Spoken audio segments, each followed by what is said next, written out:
Hold on. Hello, everybody. Welcome to the first Hornetscast stream in a while podcast. This is going to be more of kind of like, I guess you could say, a restart at this point because we did it a while ago. We did it with a good friend we have, Charlotte Hornets Only, aka Austin. He's doing amazing with over 22K followers. Good job, Austin. Got to give Austin some props. Fortunately, I don't really have as much conversation with him, but it's all right. Still good job for him.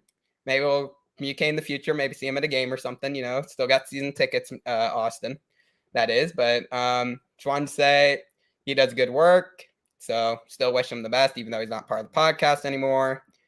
And then obviously, since the last time we've done the podcast, I've started a Hornets fan page, Charlotte Hornets Headline, that has over 1,700 followers. So that we got that going. Planning on doing that again next season and for the foreseeable future. So that's pretty much what's been going on with me, really, overall, just social media wise. You want to add anything? I guess I'll introduce myself. I'm Ian. I run a baseball podcast called Clubhouse Chatter. Also, I have my personal account is Patreon5 on Instagram.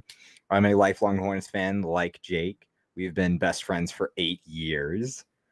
We did start this podcast earlier. Austin I've had a bit more contact with, but not much more recently. But yeah, once again, we wish him the best. He's doing amazing with that page. And so are you, dude. It also makes sense because keep in mind now, like I obviously don't have access to his account, but I can imagine how many DMs he gets a day. Yeah. How many followers he has. Like just people DMing him all the time. And then obviously he never really knew us like that well in person. So like it makes sense why he wouldn't really just go and be like keep communication exactly with us. Obviously he would with people he actually knows better. So yeah, it makes sense. But yeah, your Hornets fan page is doing really well with the reels. Yeah, I have that one reel that has over 4.1 million views now. With just when everyone, a lot of hate comments on it because I posted it the day before the NBA play-in, and then all these people come back writing, "Oh, where are the Hawks? Or where are the Hornets now? Look at the Hawks." And then the funny thing is they write it literally after the Hawks get eliminated. It's like, what are you talking about? Yeah, like I remember some people wrote it in a good time frame when they made it to the first time. Other people are writing it like after the NBA Finals, like, "Oh, the Hawks made it further." It's like, okay, they got eliminated in the first round. Who cares? Agree. Right, whatever. Like getting eliminated in the first round. So what? You made it further than the Hornets. You get eliminated in the first round anyways. Come on. And you almost got swept. Not quite. But yeah, exactly. Like, all right, whatever. But they did get Dante Murray, so that should be a really good addition. True. Saw him play in person when I went to the Hornets Spurs game. Really good. Not going to lie. Really good player. I'm not happy that he's there, but whatever. Especially that all they gave up was technically 3 first-round picks because Gallinari's hasn't even been that good. But besides that. All right, so let's get into some Hornets most recent rumors, really, which is Donovan Mitchell on the market, as everyone knows, for a while. Jazz have started taking some calls. Nothing really happening yet. But their Knicks have been the big front runner. Apparently, the Jazz wanted too much. Knicks didn't want to include all the draft picks that the Jazz wanted because of that Rudy Gobert trade. Kind of screwed the market because Rudy Gobert, great trade by the Timberwolves showing they're committed, but a little bit of an overpay for Gobert as he's a center, which centers aren't valued as much anymore, especially when he's a really good defensive center. Don't get me wrong. He's one of the best defenders, if not the best in the whole league, but offensive game doesn't really exist other than like layups and dunks. So not really great for the modern NBA. And he's also getting paid huge money. Still got a long deal, another few years, and he's already getting older. So not really great thing. And they got 5 first-round picks plus some good role players. So it really just screwed up the market for Mitchell because Mitchell's going to get more if he gets traded because obviously he's younger. He has some control through 2026 he signed. And also he's a shooting guard, so more valuable position. And then obviously with Durant, obviously he's under contract for 4 years, so going to be hard to get him anywhere. Yeah. And also he's kind of old and he's still coming off his Achilles tear, so that's going to be hard to get someone to say, all right, trade your whole team for it, pretty much. But besides that, so with Mitchell, other than the Knicks who were close, we had the Hornets jump in, we had the Hawks jump in, we had the Kings jump in, got the Wizards, got the Wizards. I said, who were the other two teams? Oh, Raptors. Yeah. Did you And say the Heat? The Heat. Yep, Heat was the other one. So pretty much the whole Hornets division wants them. Yeah. Except for the Magic. But the Magic got something going good. They got a lot of good young players. Paulo's going to be a good player. Definitely. But yeah.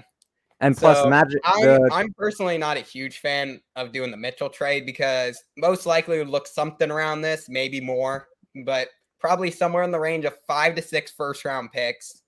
Probably going to have to give up PJ. Probably going to have to give up Kai or Mark.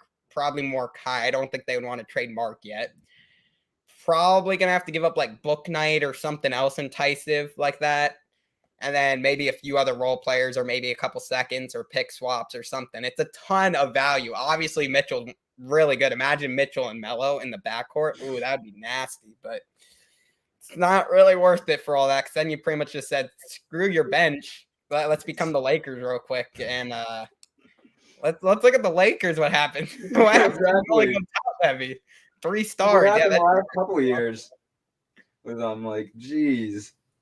Besides the Mickey Mouse. Yeah, Mitchell would be cool to have, but for the amount it would take, especially for the Hornets, not like they're that one superstar away from a championship. They need more. That's not it. Yeah. Maybe to make it to the Eastern Conference Finals, maybe, but not to make it to not a win championship, most likely. So that's why I'm just not really a huge fan of doing the trade. What do you think about it? Same thing or? Mainly the same thing, but going based off the Kevin Durant thing and the Magic are already trying to go for Kevin Durant. If they get Durant, they won't have enough to trade to go for Mitchell also. So they'll be screwed at that point. So they're just going to probably take Durant rather than Mitchell because Durant, more prolific scorer, taller. And don't get me wrong, I'd rather have Durant on my team rather than Donovan Mitchell any day of the week. But from the trade mock that you said you think the Hornets would have to give up, I wouldn't do that, mainly because I wouldn't give up that many first-round picks. I'm sorry. Especially with how loaded that draft class is going to be next year, you can't just give up all those picks. Like last year's draft class or this year's actually wasn't that great. I mean, and it's proven. It's not a great draft class. Not even close to as much talent as there will be next year. And I'm a Tar Heels fan, but if you look at how much talent is just coming out of UNC next year, that's already 4 first-round picks from their starting 5. And then there's also loads of overseas talent, loads of other college players that are amazing coming up and that are already in college getting better. So you can't give up those picks. But also, that's just my opinion. Also, I would say with that is obviously the 5 or 6 first-round picks would not all be next year. You have to keep in mind it's over multiple years. So pretty much if you're doing that, you're kind of having like a Lakers situation right now where the Lakers' next first-round pick is not until 2027. And right now, LeBron's trying to get that to be traded and they're 2029. So pretty much they don't get a pick for the rest of the decade because LeBron doesn't really care. He's like, I'm LeBron. We're going to win. I don't really care about you Lakers in 2027 or 2029. I kind of care about me. So that's why he's trying to get the Lakers to push and get rid of Westbrook and 2 first-round picks, which would pretty much give the Lakers no first-round picks until 2030, except that they obviously trade up. So probably not a good situation for the franchise, but LeBron doesn't really care. If you look at most of the franchises he's gone to, he's kind of screwed them up at least a little bit in their picks or assets in some way. But yeah. And I mean, going based off of that, that's not like something that the Hornets can do. They've never been able to do that. They aren't the Lakers where they're a established name across the league, so they can just get practically a bunch of that money back by having tickets being sold. They can't do that, and they've never really been able to do that until a tiny bit last year, but they need to build on that to sell more tickets. LaMelo was a huge help in selling tickets, and I mean huge help, but he alone is not enough because this team also needs to start winning. And how we're going to keep winning is developing young players. It's how we've done it in the past. It's how we're probably going to do it now.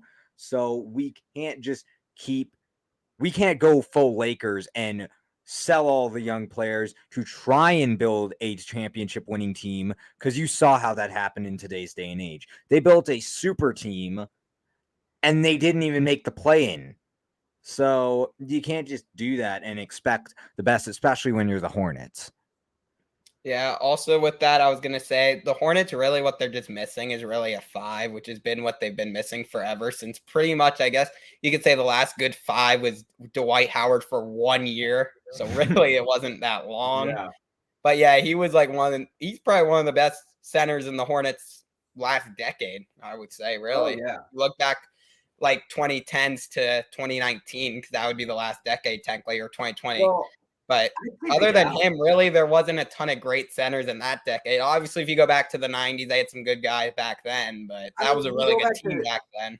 You do go back to the 2010s. You go back early 2010s. You have Big Al. Big Al was huge for the Bobcats when he played for them. I mean, yeah, huge. But it really didn't result in a ton. His role was a defensive role, and he could score inside the paint. He just couldn't shoot threes, and when he did, he somehow made it. But his role was a much like Dwight Howard's, but it was a less washed up version of Dwight. So, I mean, honestly, Big Al is probably the best center that the Hornets have had since the 90s. And there's no doubt in my mind about that. Dwight Howard probably comes in second there, but definitely Big Al was the top one. I saw Big Al play a bunch of times, and I was just amazed by when he played. Yeah, Al would definitely be a good competition, especially he was more than 1 year, so a little bit better. And for that perspective, because he produced over a longer time for the team. And then obviously Dwight Howard at that time was just going team to team to team every year. He was just going everywhere. It seemed like he was being Ish Smith and trying to go to every single NBA team, let's be honest. Yeah. But besides that, so speaking of point guards, Hornets backup point guard position. Obviously, they got Melo at the starting, so you're not looking for a starting one, but you're looking for a backup. Last year, it was Ish Smith, but then they traded him and Carey to get Montrezl Harrell, who's probably not going to be coming back and a free agent and probably going to be in some trouble, but we'll stay away from that. And then for the backup this year, right now, the only guy really on the roster that could really play it, but he's more of a 2-guard, would be Bouknight. Maybe if you want, you could try throwing Oubre in there, but that would kind of be not really the greatest of ideas. Obviously, Terry will probably play a lot of backup point guard when Melo has to sit for a little bit, because I'm expecting now with the new coach, Clifford, well, obviously he's not new. He used to be the Hornets a while ago, but new for this era, I guess you could say. I feel like he's going to let Melo run a lot more minutes than Borrego did, because Borrego was kind of capping him out most games around 30 minutes or so, and I don't think the ownership really liked that, especially that, first of all, he's the reason they're getting a lot of tickets. Second of all, he's also getting a lot of sales and just helping the team win and all that more of the time. When he's been out there, he's helped the team win. For example, he didn't help them win, but in that Bucks game, he hit that 3 to tie it in Milwaukee. Obviously, the Bucks ended up winning the next play, but he also got that little side layup thing to win, though, against them, too. So he's definitely been a very good contributor.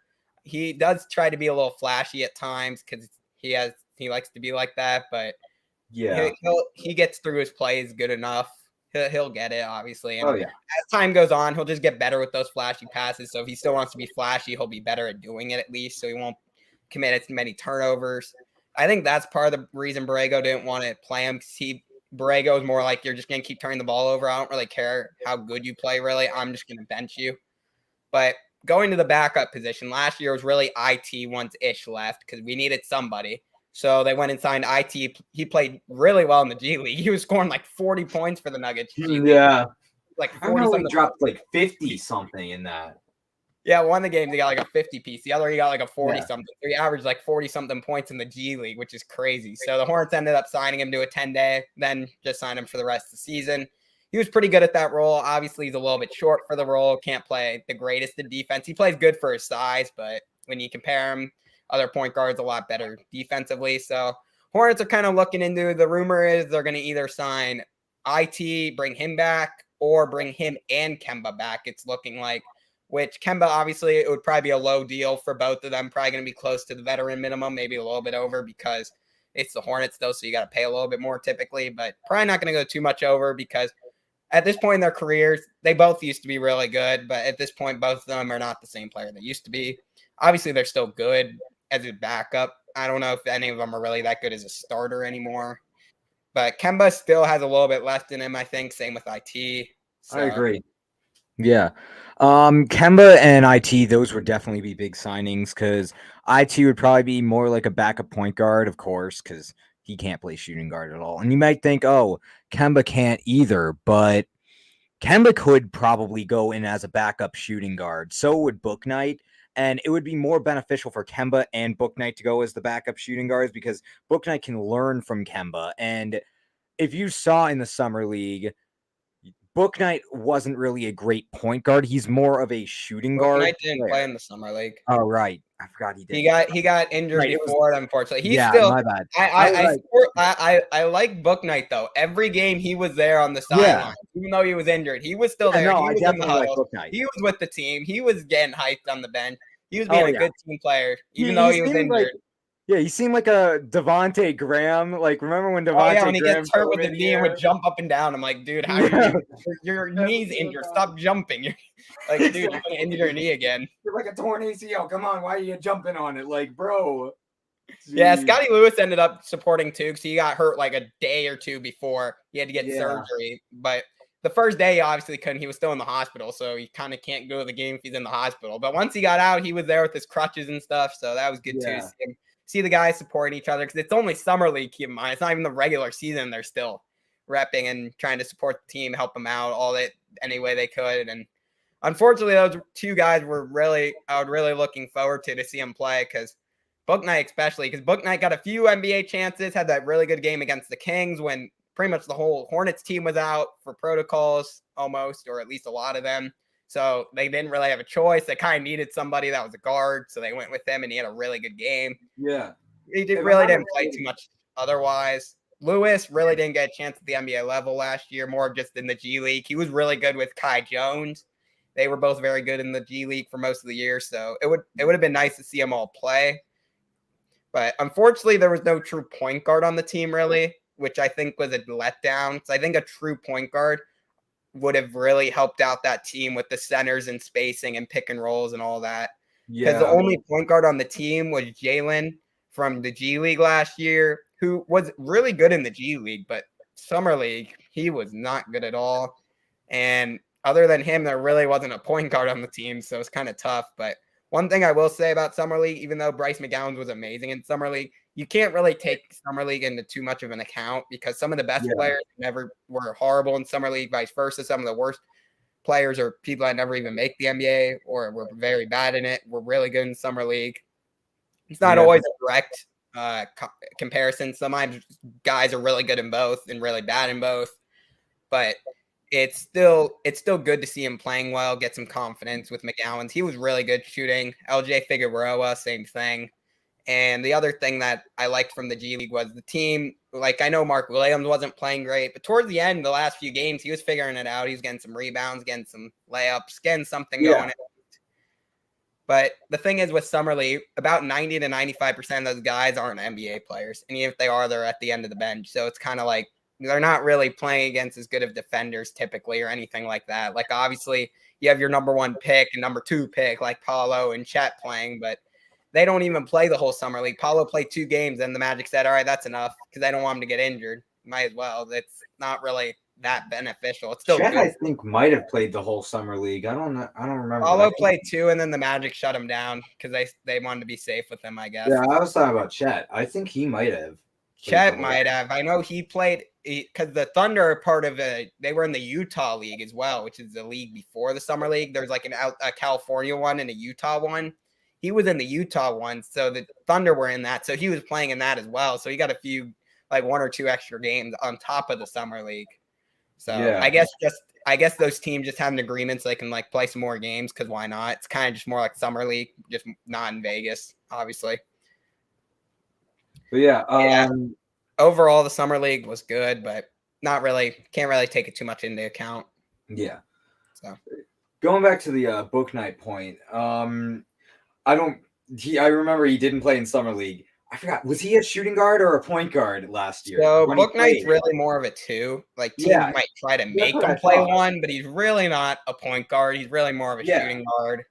Like Melo, you could kind of play it either. He's really a point guard, but you can kind of play him at shooting guard. Like he can do it if you need him to. Same with Terry. Like you can intertwine those guys if you need Terry and Melo. But Book Knight's he's not really a good enough ball handler right now, I'd say, to play point guard. Maybe in the future if he gets better at that. But as of now, I don't think he's really a good enough guy to facilitate and ball handle for a team at the 1 position. Even off the bench, I think you need a Kemba or IT or someone else. Just I don't think he's the guy. That's exactly why I said Book Knight and Kemba could go in the shooting guard positions. Kemba could back up Rozier. Book Knight could back up Kemba. A lot of people hate the fact that I'm saying that because of the fact that Book Knight needs to get the experience and everything like that. Book Knight needs to get experience, and his experience will be learning from a proven veteran that was once the face of this franchise. He needs to learn from that guy how to play shooting guard. Because Kemba, if you remember, he did play shooting guard a couple games before. We had Tony Parker for a bit, and Kemba played shooting guard in a couple of those games. They intertwined a bit. Most of the time, Kemba was playing point guard, but a couple of times we decided to put Kemba at shooting guard. So he has a tiny bit of experience at shooting guard.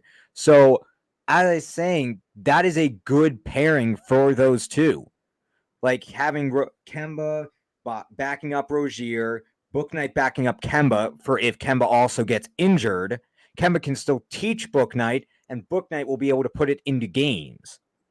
So that's why I say we go for both Kemba and IT. IT won't cost us much. We'll probably get him for the league minimum or veteran minimum. And then Kemba, it'll be about the same thing, if not just a tiny bit more. So yeah, speaking of the Tony Parker thing, it was funny. He signed 1 year at the end of his career, just played with Charlotte, and then he's like, nah, I'm done. yeah. Like, what was the point, Tony? Like, what was the point of that? No It's one not like knows. he got a huge contract. Not like they You just said, all know. right, $20 million. Like, And he's not from Charlotte. I can tell you that much. He's from France, if I'm not mistaken. yeah, that's what I'm saying. Like, what? Why? Why would you sign 1 year just to be like, all right, here, I played for a different team? Like, I don't know what the point of that Oh, is, I'm but dumb. Tony Parker is from Bruges, Belgium. that still, it's not Yeah, Charlotte. exactly. It's Or not North even Carolina. in the same country. So Like, why he came here, I have it's not no like idea. Charlotte's a big market, especially back then. Now it's a little bit bigger than Melo, but back then it definitely was not a big market. Oh no. So Kemba, I'm saying, like, why? yeah, back then Kemba It's whatever. It's what he did, but I just don't get his reasoning. But back whatever, then, that's what he did. So he does what he Kemba. wants. Like He's an NBA champion. He can do what he wants. facts. Once you get to that level, you're like, nah. If I want to go to Charlotte just to end the back end of my career, Yeah, because the Hornets have never even been to a conference final. So yeah, I think they'll take an NBA champ on their team. Totally, yeah. Even Well, though they he didn't haven't. help out much at all. Oh, well, yeah, because they weren't that good. They were kind of in a rebuild. Yeah, it was like Brad Wanamaker when he joined us back in the 2020, 2021 Well, that was a season. trade. Well, yeah, that was a trade, but So that wasn't really Wanamaker filled the same exact role. Wanamaker filled the exact same role as Tony Parker. The only reason that trade even happened is because, remember, Melo was hurt at the time. Yeah. They needed another point guard on the team. So they're like, we don't want to sign one. So we'll just trade, because it was like the Hornets trade their 2026 second, and then they got a 2024 second in Wanamaker. The Warriors were just trying to clear him because they're like, we don't need you. That's why we got other guys. Parker. We didn't have a shooting guard or a backup point guard for Kemba at the time. Or I think we might have just drafted Graham or traded for him from the draft. I think we just had traded for Graham. It's just weird why they picked Parker, though. Out of all, I mean, because we didn't have to pay him much. We were already paying Batum. That's why. We were paying Batum and Zeller a crap load of money. Wait. Here's the funny thing. So the Hornets get rid of Batum to get Hayward, and now they're on a horrible contract with Hayward now. And they're just finishing. Wait. They're just finishing paying Batum's contract this year. After this year, Batum finally comes off the books. He's making like 8-point-something million this year from the Hornets. It's painful. And Hayward's still here next year too. So. Yeah, Hayward still has a year next year. I swear, if we don't have Miles back, Hayward better step it up, and he better get. Well, there's a thing Hayward has done the last couple years. He says, "All right, I'll play about half the season. I'll be pretty decent." Not even half the season. Around half. That doesn't mean exactly half. Ian, around. Yeah. Half.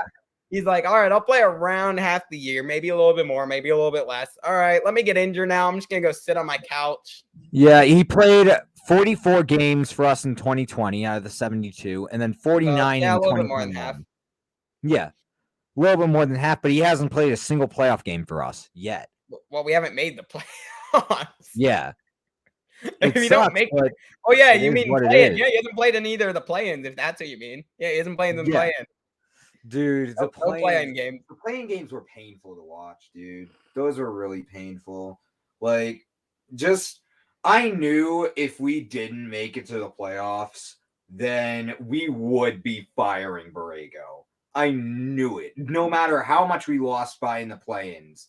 Heck, I suspected if we didn't make it past the first round, we wouldn't have re-signed. If we made the first round, if the Hornets made the first round, I don't know about that, because keep in mind the last time the Hornets made the actual playoffs, because the play-in don't count as the actual playoffs, was 2015, 2016. So I think if he made the first round and he didn't get swept, I think they would have kept him for another year. Maybe, yeah. If they could have convinced Borrego to actually give Melo more than 30 minutes. If he said, no, he's not getting more than 30 minutes, then yeah, he's out of there, because they kind of need – if you look at all the other superstars around the league, even young guys, they play more than 30 minutes. Yeah, if you have except for maybe when Zion comes back, he's always injured all the time. But anyone that's not Zion, nobody's capped like that. And when you're like your only good player other than like some decent role players, like no other stars really necessarily, I guess you could say. You want him out there the most you can. Obviously, you don't want to play him too much and then he gets injured, obviously. But you still got to play him more than 30 minutes. It's a little bit not enough. Yeah. Especially down the stretch sometimes in games. It would be in the fourth quarter with less than 5 minutes. It's a close game and he wouldn't put him back in. It's like, that's when he needs to play. It's painful. That's when you got to play. You got to be playing down the stretch when it's close. Yeah, if it's a blowout, yeah, that's different. You don't play him and then you're just going to risk his injury. See, that's also what you would do. Somebody went down the stretch and it's a blowout, you would put him in. And it's like, what are you doing? Yeah. You put him in now, but you won't put him in when it's a close game?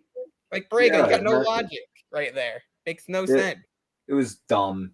And like, I will say, if you have a face of the franchise player, they should be playing 30 minutes or more, especially when they're LaMelo, and LaMelo can make something out of nothing. Like, you remember the Bucks game in Charlotte where he made that incredible pass behind the back after a steal? Yeah, that was right at the beginning of the game, too. That was right at the beginning. That was like 2-2 or something, or 2-0. It was right at the beginning. Yeah, it was like turning water into wine. Like, he turned from a foul all of a sudden into 2 free points. And another thing about the Zion thing, that was such a stupid re-sign by the Pelicans, paying him that much. That was so dumb. He's never going to be healthy. My take on that is, obviously up front, it doesn't look good, but I'm guessing, I don't know, obviously I don't have the contract. I'm guessing there's some type of incentive that makes him so he'll actually play, or else he's not going to get all this money, because otherwise that's really dumb. But also, if you don't do that, you have to keep in mind, the Pelicans are in like the same situation as the Hornets. They're not a big market. If you don't overpay someone, they're not going to stay with you. That's how any team that's not the Lakers, Celtics, Heat, that type of level, you got to overpay or else they're going to leave. Because someone will either pay them the same amount that's a better contender than you, even if it's a small market, or a big market will pay them less, but they'll go there because it's a big market and players like to go to big markets, which makes sense. Yeah. So and it's really hard to keep a player. Like, for example, Dame's still in Portland. Have you looked at the money they've been paying him? They just signed him to another huge extension, like 2 years, 100 something, like I think it's 120, 122, something like that. 2 years for that much on top of what he already has. Like, they got to pay him crazy money to stay there, because Portland, other than him, there's not much going on, especially they trade CJ McCollum, just like his one good teammate other than, I guess, Nurkic. But that's about it. Like, he doesn't really have a lot of things to work with. I agree. The Blazers have been lucky that he hasn't started speaking up and saying, I want out, because at least he's loyal. A lot of players in that situation just be like, all right, I want out of here. We're not winning. I want to win. Let me leave. 1,000%. Heck, So honestly, I would. I would do that. Like, Damian Lillard has been there since what, 2012? And same thing with Beal in Washington. Yeah, same thing with Beal in Washington. With Beal. I mean, Beal has actually said he's wanted out, but he didn't leave. He's also never really went up to the front office and said, trade me, like Durant did when Durant requested a trade. Yeah. Beal's kind of hinted at, like, I kind of want to leave, but he's never actually went and said, all right, let me leave. Get me out of here. Durant and Irving, I don't really get why they're leaving. They're in Brooklyn. Brooklyn can sign more guys that can help them, but they really don't have a ton of money. Like, going into free agency, other than the two guys they had, Durant and Irving, to sign anyone that was a free agent, they only had about 10 mil, which really isn't a lot. Because keep in mind, who wants to go to Brooklyn right now? Yes, they have Durant and Kyrie, but their history right now has not been good, and historically, they're not a great franchise either, so that doesn't help. And Irving's always off the court for something. He's off because he just wants to break. He's off because of vaccine stuff. That's at least reasonable. That's his opinion. That's different. Yeah. But he wouldn't get the shot for like everyone else on the team. So that's why he was off then. Then he decided he doesn't want to play because he's like before COVID, he decided he doesn't want to play because I don't know, he just wants to go party or something. It's like he's not committed. That's why that's why the Lakers shouldn't really trade for him. A lot of people said, "Oh, Lakers should trade for him." No, they shouldn't, because the Lakers already had commit. He'll probably say, "Oh, I got to go do something." The Lakers already, the Lakers. I was thinking Celtics. Whenever he's on the court, yes, he's very good. Problem is he doesn't stay on the court. He always has some excuse to get off the court. Well, there's an interesting statistic that I saw like back in 2019 when he was on the Celtics. The Celtics actually had a better record when he was not playing rather than when he was. And I think that's very interesting, and that tells a lot about him to everybody. And when they got Kemba the year after Kyrie left, they had a better record, and they were playing so much better. Kyrie is not a leader at all. I will say, if the Hornets even attempt to trade him, I will back out. Like, dude, don't trade for him. He is toxic in the locker room. I'll take KD. That is a good deal for me. If you want KD, you're going to have to do the same type of trade as Mitchell, or pretty close to it, if not more. Trade Miles. Not with his situation right now. Nobody wants him. Trade Miles, trade Hayward, and... nobody wants Hayward either. He's injury-prone and overpaid. Trade Miles, Hayward, Book Knight, and let's see. We'll give him... We'll throw in PJ also. And add about 6 first-round picks to that? No, we'll add about 3, 4. No, they're not taking that. What about 3 or 4? They got offered Jaylen Brown and Derek White from the Celtics. Dude, we're giving them 4 first-rounders, 4 players. Okay, none of them are as good as you. 2 of which have problems, but hey. Jaylen Brown is 25. He was the best player in the finals for the Celtics. Here's my prediction. Because Tatum did not show up. Yeah, I have a prediction for what's going to happen. I'm going to make a football reference here, similar to like what happened with Baker Mayfield and the Panthers, because Baker Mayfield had requested a trade months ago, but the Browns couldn't sell him because they were asking for too much. So now, guess what? They had to downgrade to a conditional 5th-round pick. That's what's going to happen to the KD and Kyrie situation. The Nets are going to have to downgrade from their little fantasy up in the clouds, and they're probably going to have to take at most 2 or 3 first-round picks and like 1 or 2 solid bench players. Here's the problem. By the end of it, they will not be able to get all that stuff from their little fantasy clouds up in Fantasyland and Disney World. And there's a problem with this. I mean, they can't do that. The problem with this first, they had Baker's replacement, Deshaun Watson. Obviously, you don't know how long he's going to be suspended. It's rumored to be about 6 to 8 games, so he's still expected to play this year. But whatever. Besides that, you don't know how long he's going to be suspended, obviously. Mayfield is on the last year of his deal. He's getting paid $18 million. Obviously, the Panthers took a little bit of that, so the Browns don't have to pay all of it now. But still, they're still paying majority of his contract. Yep. And he's going to be a free agent. The Browns are not going to pay him when they already have Watson fully guaranteed. So the Browns kind of had no choice. The difference is with Durant, yes, he's getting paid a lot of money, but Durant, one of the best players in the NBA. He's not Baker Mayfield, where might be a backup. Second, Durant's under contract for the next 4 years. They have no rush to make a move. They could say, all right, you don't want to give enough? All right, then we'll just wait. We'll just sit here and wait. We don't care. They'll just sit there and wait and pay him. Thing is, Browns couldn't sit. That's the difference.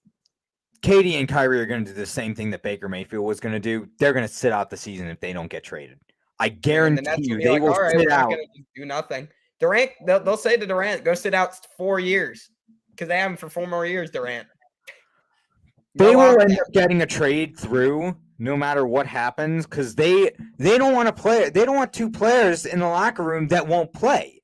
They won't want that because that's all that's doing is just taking up space on their roster they have to pay. They have to pay those guys anyways. If they don't show up, like for the Ben Simmons thing, they can find the player, so they're technically not paying him. Oh, they'll show up for about 20 games that don't matter this year, and they'll have to get paid. They won't be able to fine them for that because they still showed up, or they'll fake injuries. They'll fake season-ending injuries. I guarantee you, Kyrie and KD will do anything to get out of those places. Kyrie would definitely do. Kyrie would probably just say, "Oh, I'm taking load management for the whole season. Screw off." Kyrie would do that because that's something Kyrie would do. But KD's competitive. If he's on the court and he's on the team, he's playing. He's playing. He's going to play. KD's a competitor. He'll actually play. But Kyrie, the problem is, we've never had this happen. That's something Kyrie would do. Like, yeah, I'm hurt. We've never had KD request a trade. We don't know what's going to happen with this. Yeah, but it's Kevin Durant. He actually realizes that if they're not going to trade him, he really doesn't have any leverage. He's on a 4-year deal, no opt-out, so he can't just say, all right, I'm out of here. So he's kind of stuck. So he knows I better actually play. Oh, yeah. If I don't play, they're not going to trade me because then there's no value. Like what happened with Ben Simmons, you see his value? Yeah, it went all the way down because he wouldn't play. Durant's like, all right, I'm actually going to play. I'm actually a basketball player. I agree. I'm not going to just sit here and do nothing, at least whatever. But still, with the draft, let's go into for the Hornets. First, they go at 13 with Durant. I like the pick, and then I figure out they traded to Detroit for pretty much nothing, almost. Like 1 first-round pick in 24, I believe it is, or 26. And then a few seconds, which they traded 2 of those seconds, which I like this move. They traded 2 of the 4 seconds they got in that trade for Durant to move up from 45 to 40 to draft the number 40 pick, Bryce McGowan, who's a really, really good shooter out of Nebraska. I really like him. I think he'll be a good player. I have a feeling he's probably going to be on he's going to be on a 2-way, so he's probably going to be playing a lot of the year in Greensboro, kind of like how everyone on the Hornets does. Even if you're a lottery pick, you pretty much playing Greensboro, aka book night. There you go. Pretty much everyone plays in Greensboro. It really doesn't matter who you are. Except you're Mello. Yeah, I was about to say there's 2 players that never did. Kemba probably too. Hornets. Yeah, probably Kemba. Kemba. Yeah, so I just said Greensboro wasn't around at that time. We didn't have a G League team. It was the Gatorade League at that point. It wasn't even the G League. It wasn't really. Oh, it wasn't the D League. It used to be called the D League. Right, it was the D League. My bad. It was the D League, and not every team had one. It might have been sponsored by Gatorade. Yeah, it was sponsored by Gatorade, but not every team had a D League team. The Hornets, this year was the Hornets' 5th year with their G League team because it was Greensboro 5th anniversary from 2016 to 2021. Proud of them. Very proud. There you go. Little brothers in Greensboro. Yes, sir. Literally, they're going to be having a preseason game of the Hornets and Celtics in that arena. So, I like the move by the Hornets, though. Good move. Good move. Get some Greensboro fans. Get some Greensboro fans there. They're not that expensive, the tickets, if you look, especially that you're going to be seeing NBA talent. Obviously, you're not going to be seeing Melo play 40 minutes a game or Tatum playing 40 minutes. They might play a few minutes or nothing because it's the preseason. And I don't know if it's the first or last game of the preseason, but typically NBA players don't play a lot in the preseason except for like the second or third game. Well, depends if there's 3 games, then probably just the second. If there's 4, then probably the third. They'll play a decent amount, but nothing too much. So obviously, you're not really going to be seeing the superstars if you go. Kind of like if you go to NFL preseason, you really don't see them play that much. They play like a little bit, like a drive or two. But it's still cool to have an NBA teams there, and you'll at least see the young Hornet guys. Like you'll probably see McGowan, you'll probably see Williams, probably see Kai, probably see a couple minutes of Melo in there. Maybe you'll see Jello if he ends up getting signed for like that for the preseason, because I know a lot of people want to see Jello, but they could see him during the. I'm assuming he's going to re-sign with the Swarm, so you'll probably be able to see him then. Be able to see a lot of the young guys. That'd be cool. Yeah, but obviously it's a good idea because they're not going to do a normal regular season game there because the arena only seats about 2,000 something. You're not going to do a regular season game there.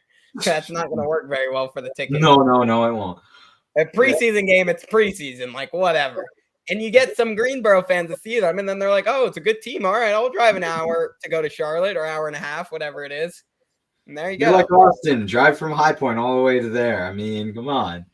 Yeah. High Point and Greensboro is about the same thing. Yeah, exactly. So I'm just like, go from High Point to Charlotte. People do it, probably. I guarantee people do it. Oh, 1,000%. You got to try to. The more you can get into that market of the Hornets there, the better. Because then you got more people that also tune into the game, so more money off ad revenue. More people that buy merchandise. More people that will do all this other stuff, not just necessarily show up to the game. There's other ways the teams can make money. It's not just ticket sale. Obviously, ticket sale is a good way to make money. But there's merchandise, there's viewership, all that type of stuff. Yeah, so, and going back to the starters thing for the preseason, I will say, I went to a preseason game for the Hornets. It was the worst loss in probably Hornets history. You all probably know what I'm talking about. Hornets versus Mavericks, baby. Yes, sir. Woo! God, I wanted to kill myself after. Yeah. So do you guys start any starters? Do you guys remember any of what happened in the regular season game that year too? Oh yeah, that was this year, dude. That was this year. That's what I mean. But we got. They got killed. We got killed in there, but we won here. Actually, we killed them here. Yeah, I know. But I'm saying back in Dallas though this time. We got killed. We got killed almost as much as we got killed in that preseason game. But the funny thing was, all the Dallas fans and ESPN and everything was like that was talking about how like bad the Hornets got slaughtered, but the Hornets didn't play any starters the whole game. Meanwhile, Dallas played like Luka, Porzingis, almost all their starters the entire 3 quarters, and then for the 4th, they were already up by 50. So there was no point. But they played their starters like a regular NBA game. Meanwhile, we didn't play our starters for 1 minute. Like, they're like, oh my God, we beat you guys so much. You guys suck. ESPN like, oh my God. They're like, bro, look at the box score. Look at who played. Like, I think Scotty Lewis played LaMelo minutes. Oh, 30? Like, yes. Scotty Lewis played like that much minutes. Like, it was... And the funny thing was, Bouknight and Kai didn't really play either. Neither of them played either. So it was literally just a bunch of like G Leaguers playing against an actual NBA starting caliber team. Oh yeah, don't forget about the superstar Luka. Oh yeah, exactly. Don't forget about their little superstar from overseas, Luka Doncic. Like, bro, a man that could single-handedly lead his country to win the Olympics. Like, come on. You aren't going to hit me with, oh my God, you guys suck because you lost to us. We didn't start anybody. We played G Leaguers. You played your whole franchise. You played practically Dirk Nowitzki, bruh. Come on now. Dirk shit came out of retirement. It was like MJ playing a random guy off the street. Jesus Christ. No offense to any of the G Leaguers from the Hornets organization, but that's exactly what it was like. It was all right. painful. So going back to the draft after my Duran and my McGowan's talk, then when we actually drafted a center at 15, Mark Williams, I was kind of fine with Duran or Williams. I was kind of feeling more Duran would have been better, but it's all right. They're both probably going to be pretty good overall. The two centers, pretty similar. Duran's a little bit more athletic from what I could tell, at least based on draft analysis, is what it seemed like. We'll have to see. Obviously, they both have a lot of time to develop. Williams got a really good frame. His arms, he's really tall, and then he has a long wingspan. So, and you can even see in the G League, he was affecting passes. Like they were going up for alley-oops, and he would jump in the way, and the Lakers threw it too high. So they thought he was going to block it, and then it went out of bounds. So, like, you could tell his height's going to affect it. Like, that's a good thing. It's not just summer league that's going to affect. If he gets in NBA games, he's going to affect that too because it's his height, and he's really good defensively. That's what he was at Duke. He was a great defensive center. That's what the Hornets need. Like, it's nice he can get rebounds too. That's nice. The offensive game, yeah, it's not a ton, but really, the Hornets are really just looking right now for a defensive center that can get the boards, pass it up the floor, get it to Melo, get it to whoever. They'll make the offense, and then he'll get the defense. That's what they need. They don't need some dude who's going to sit here and make 100 points. Obviously, it'd be nice, but you don't need it. And they can't play defense, then it wouldn't be very good. Yeah. But that's what they were looking for. I like the pick. Duran would have been cool too, because I think he has a little bit more potential offensively, Duran, and he still has that defense. But both of them would have been good either way, whichever one. But I just wish if they were going to trade the pick, like at least get more value, or if not, they could have taken two really good players. Like there was the other guy out of Duke who went the next pick after Williams, who was a really good young forward, AJ Griffin. Yeah, like it would have been cool to see him and Williams. Like maybe you take Williams at 13, Griffin at 15.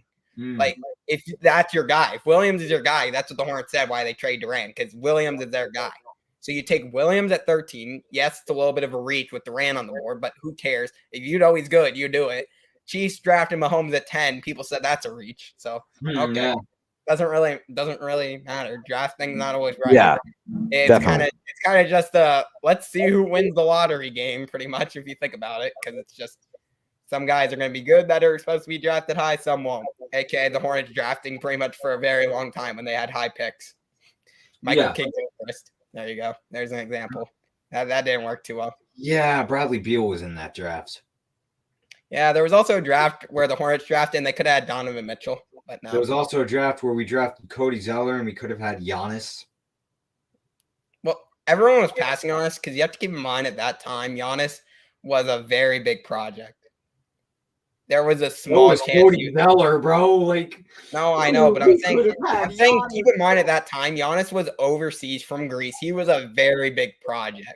He was a very big project. If someone built him upright and trained him, and he gained some muscle, which is what happened as you look into the future from then yes, he could be a very good player.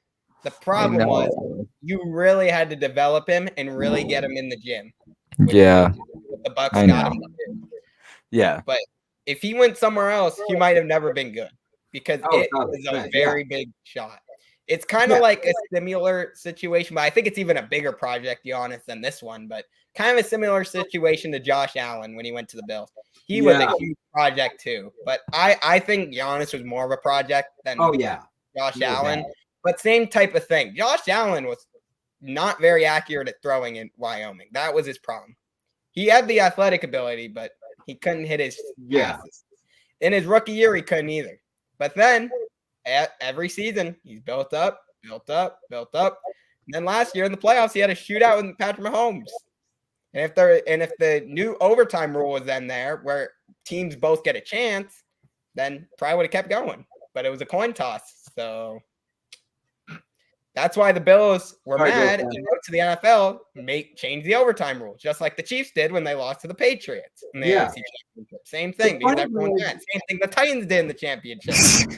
The funny thing is, though, they don't get a chance in overtime. Yeah. They're like, it's not because we're bad or we're not skilled. It's based on luck of who wins the coin toss. I mean, yes, but if you remember, the NFL was trying to change those rules a couple of years ago. And guess who voted on those rules to not be changed? Guess who said no to those rules being changed? The Buffalo Bills. They only have themselves to blame. Yeah, but back then they didn't have Josh Allen like he is now, though. That was like in 2019, dude. He wasn't as he is now, though. Well, Look yes, at him now. no, but he was already starting to show progress like that, and it was his first year. Like, they had him. They didn't know he was going to do that. They also didn't know Mahomes was going to be doing that. So, I mean, but the funny thing is, they blame like the NFL and all that for having those rules, but their own team was the one that said no to that rule change originally. And it was only like 3 years ago when that rule change was announced, when that rule change was going to be announced. And they said no. And they paid the price. But yeah, no, I totally agree with that. But my take on the draft situation, Duran, I actually like us taking him and trading him for another first-round pick. I like that. The first rounder was from this year, right?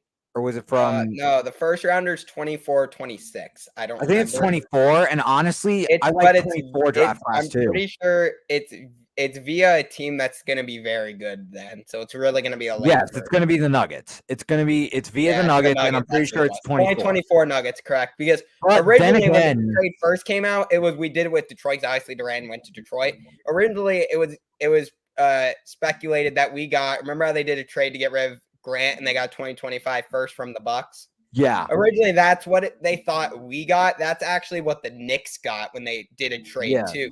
We originally technically traded Durant to the Knicks, and then the Knicks traded Durant to the Pistons. So from Durant to go from the Knicks to the Pistons, that's where the 2025 first came in. For us to the Knicks, that's where the 2024 first came in with the Nuggets, and then all those seconds. No, definitely. Knicks. We didn't get anything from the Pistons. The only Pistons got was Durant from the Knicks. I agree. And then that's what happened. That's not anything you agree or disagree with. That's the trade. I mean, you can't really disagree with it. Like you disagree with the amount they gave up. You can't really disagree with what happened. Yes, I know. But yeah, I do think that the Mark Williams drafting was very good. I think he's more NBA level ready than Duran. Yeah, to be Duran honest more of a with project. Duran was a project, and with the Hornets in the past couple of years, they've taken shots at projects like MKG, Cody Zeller. They didn't work out. So we don't want to take a shot at another project was Plumlee, and we know how that turned out. Well, that's not really a project. I mean, it's not really a project, but that was more of just a bridge center until they could find someone that's decent who was. Yeah, and if they knew Zeller was leaving, they're like, all right, we need somebody to play center. If we want to find someone that's decent, we go to the lottery and take a lottery pick center, and we don't want to take. They wanted book night though. We wanted book night last year. This year, we wanted to take a lottery pick center because we knew we needed one. Because last year we still had Plumlee. Technically, it wasn't the lottery. Technically, it wasn't the lottery, but still, I mean, if you look at last year, we had Plumlee. We didn't know how Plumlee was going to play. We thought Plumlee was going to be good at one point. Remember, and they were around the draft where we thought. Here's how you could tell Plumlee was not going to be good. Yes, I know it was to clear money why the Pistons did, but still, do you remember what the trade was for us to get Plumlee on draft night? It was we traded a high second. It was like 40 something, and we got Plumlee and number 60 or 50. I forgot about that.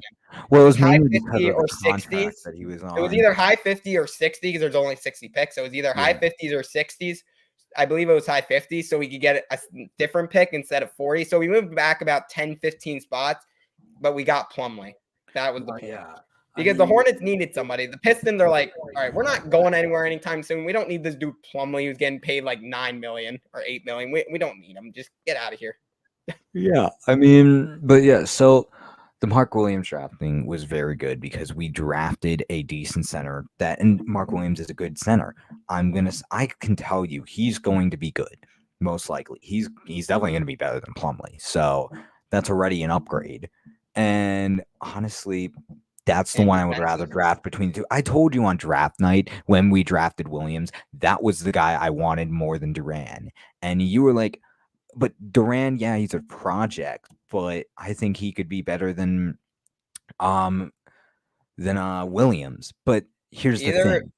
Either way, I would have been happy because at least it's a good center. Yeah. Because even right now, they're not going to the Hornets. But if they had Durant and Williams and they played either one of them over Plumlee, I think it would be better. right now. Yeah. They're not going to. Williams is probably going to end up playing in the G League most of the year because that's just what the Hornets do. But he should really play actual Hornets minutes, like it's the backup center to start the year, because obviously you're not going to start a rookie at center. Even some of the best rookie centers don't start. It's very hard to start in your rookie year center out of all positions. Point guards, yes, that's a little bit easier because, it's a point guard. They kind of run the flow, or shooting guard. Yeah, you got to figure out what to build the team around. They get buckets. They make plays. Centers, all they really do typically is play defense, get a few rebounds, maybe can shoot. Some centers can now, not a ton, but some can shoot. But really, you don't have a big impact. So they don't want to throw a rookie right in the beginning. So that's why I'm saying give him like 10, 20 minutes, start the season somewhere in that range. I know it's not a ton. If he proves himself in those minutes, you give him more. Keep proving himself, and Plumlee's being bad, which most likely he will. No offense, Plumlee, but you really haven't shown that you can prove me otherwise. But if you can show your action, and that's what happens, I feel like Williams will eventually overtake that starting center position. And if he takes over and Plumlee plays well off the bench, the Hornets could explore the possibility of trading him to a contender. I doubt they do, because they would like to have a good center off their bench, I believe. But they could take the possibility, trade him, maybe get a good backup point guard if IT or Kemba or whoever they end up getting isn't playing really well, or if someone has an injury, get someone to replace him for a while or whatever. Because and someone's going to get injured. That's just how it works. It doesn't matter what team you are, someone's going to get injured. It might not be one of your best players. Like, for example, it might be someone off your bench, like Oubre, let's say, for example. So it's just someone you don't have off the bench. You don't have your really good bench player. You're like backup forward or backup guard, because he plays kind of both those positions. But somebody will get injured. You just have to hope it's no one that's major. Like, you don't want Melo to get injured. You don't want PJ. You don't want anyone like that. That would be starting off. Yeah. So the Mark Williams. That's how the league works, unfortunately. Yeah. Mark Williams, the take over Durant. You said, of course, that you wanted Durant more, but I would say a project, they need to be in the right system. The right system is not with the Hornets for Durant. It's not. Yeah, I was saying I'm kind of fine with either, but if I had to pick, I probably would have went Durant because of the upside. But when you think about it, really, it depends. Like, if the Hornets made a ton of other moves that made them like better, which they didn't do anything except for bring back Martin on a 4-year deal for, I think it's $8 million a year. So not horrible, but maybe a little bit of an overpay. But you have to keep in mind, to keep them in Charlotte, you're going to have to kind of overpay. You're not going to get a great contract on most players, except if for some reason they just want to be in Charlotte. But who really wants to be in Charlotte, to be honest, right now? Like, yeah, there's Melo, but that's about it. And Martin wouldn't even be playing with Melo most of the time, most likely anyways, except because he's a good defensive player, maybe at the end of games, because Martin's like a really good defender. Him and Williams will be good defenders, so they might play at the end of games just for defensive purposes and then come out for other guys. But I'm just saying, a lot of people don't want to come to Charlotte. If they made a lot of other moves like signing or trades, then I would see why, okay, you definitely want to go Williams because you need someone that's going to play now. Yeah, definitely.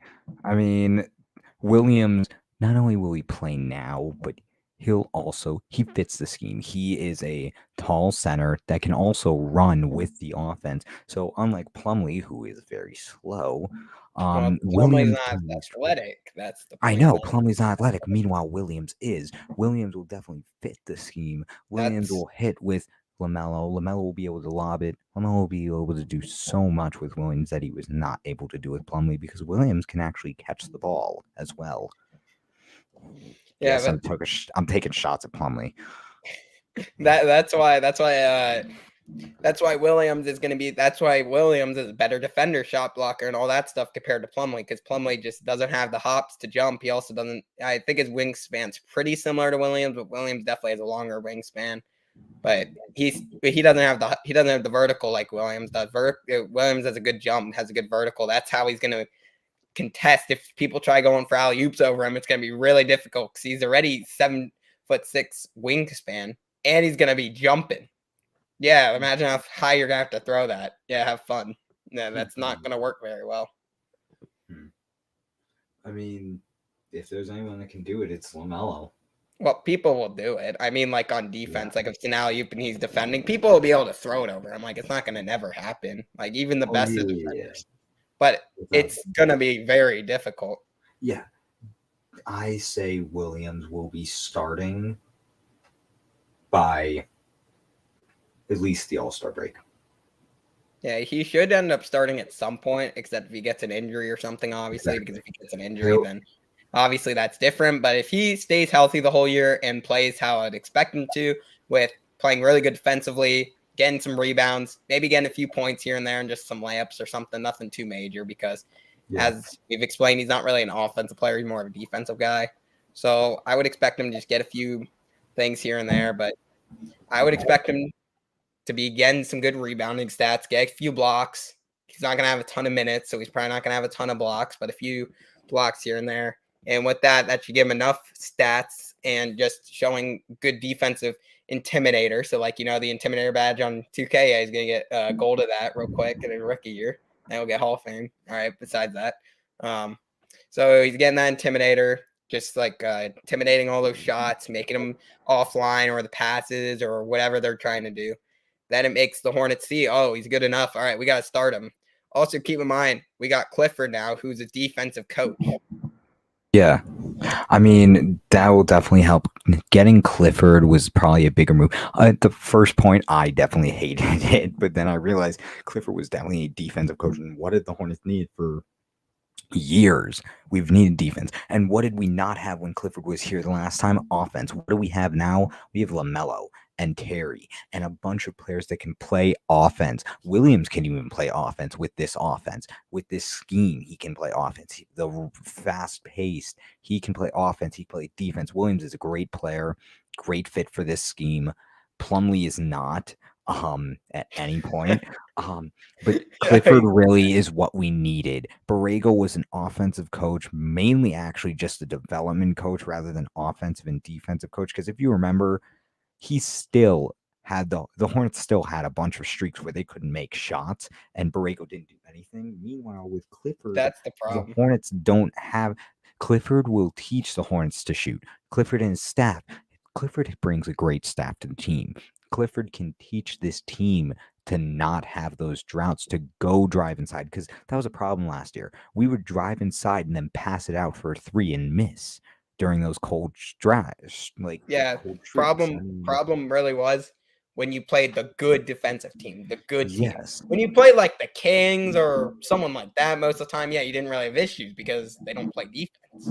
Kings were one of the worst defensive teams in the whole league last year. So who cares who they put out there? You just shoot over anyone pretty much because they were horrible last year. Granted, they've been making some upgrades, so they should be better because they got bonus after they ended up playing us later in the year, made some good draft picks, so they should get better. But besides that, just that was the example for last year.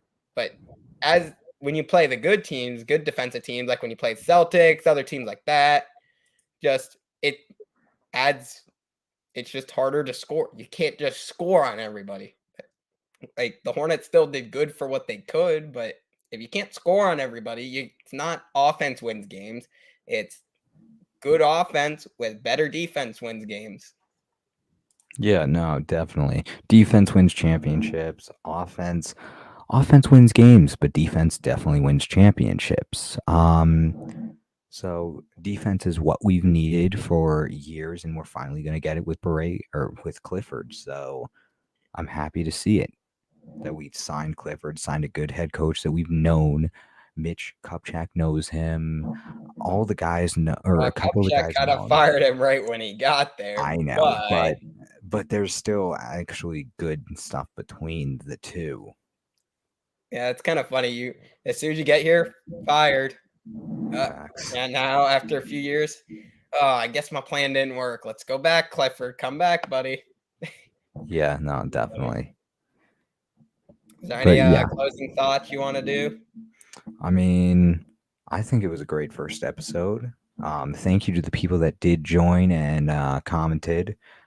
Thank you to Bryce Coaster for saying he subbed and spreading the word on some Insta chats.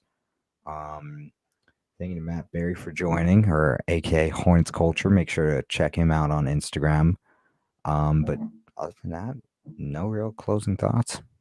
So that was a good first episode. Just let us know if there's anything you guys want us to talk about in the next episode or anything like that. Just kind of like you can either DM us on our Hornetscast Instagram account. You can leave a comment on this video. You can just join our next live and let us know in the live chat.